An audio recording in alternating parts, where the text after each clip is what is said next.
When I first set foot on Star Island, I felt as though I were stepping back in time. I think that's where it starts, when you step off the boat and see this great old hotel and you see the rocks, and hopefully it's a sunny day and not a bad weather day. And then you start to get to know the people and the programs. There's just something about the spirit of the place. The smell and the old feeling of it just really felt very natural to me. It's a place where you can be utterly you. No one really cares what you do, where you came from. It's just, my name is Susan. You don't even have to give a last name if you don't want to. It's a small enough of a place to feel intimate, and yet large enough to feel like there's always, you're always going to meet someone new. You're always going to have different groups of people you can spend time with doing different things, music, eating, hanging out on the porch. It's plenty. And so I just feel it's the right balance of everything.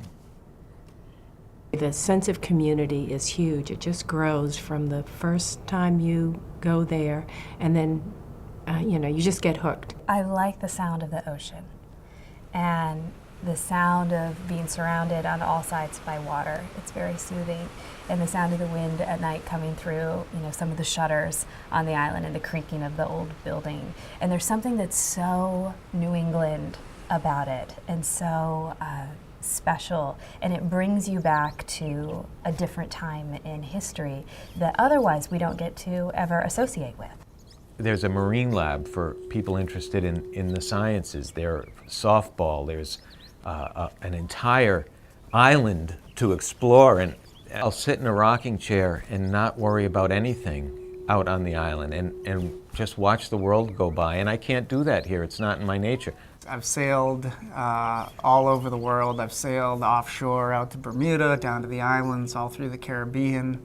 I've sailed in Thailand, in the Andaman Sea, and it's still, when I come home and I drive down Ocean Boulevard and I see the shoals, I just know that's where I want to be. It's different. It's just so different that all I can say is come and visit me for a day, and then I can walk them around the island and say, see, listen, this is what I'm talking about. The ability to be away, just a little bit away from the mainland. You don't have to go too far, but you're far enough away that you can kind of just be apart. It's just wonderful and magical, and if anybody ever kind of thinks they might want to try it, they have to try it and decide for themselves.